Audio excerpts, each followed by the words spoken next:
Odia serial जगतर car दुर्घटन आउ जड़े अभिनेत्री मृत्यु होती एथिपाई सारा ओडिशा रे शोकर छाया खेली।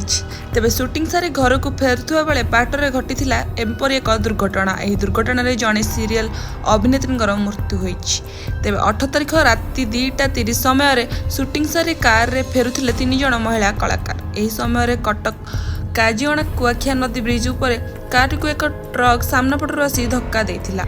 आउ कार भितर ड्राइवर सह 3 जण महिला कलाकार जड़े कलाकार मृत्यु होती। आउ ट्रक टी भारसाम्य हराई ब्रिज तलू खसी पड़ा। से ट्रक टी सीमेंट बोझे ट्रक थिबारु सीमेंट सबुजाक तले बिंछ हो पड़ा।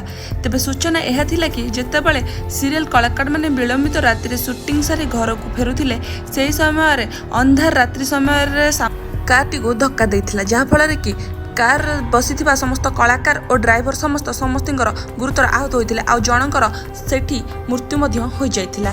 तेबे ट्रक ड्राइवर टी आहत होइछन्ति। तबे खबर पाई दमकल बाहिनी आसी से जगह पहुंचते आउ गुरुतर अवस्था से उद्धार कर डाक्तरखाना को पठाइथिले।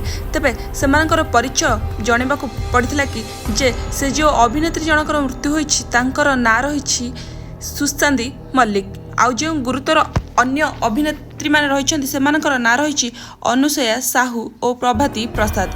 आउ जो ड्राइवर थिले तांको ना रहिछि गुनु भोई। तेबे सेमाने बे मेडिकल रे चिकित्सित अवस्था रे पड़िछन्ति। तेबे एही भली एक खबर ओडिया सीरियल जगत पई दुखर छाया खेलै दैछि। तेबे समस्त बेस भांगी पड़िछन्ति एही खबर परे।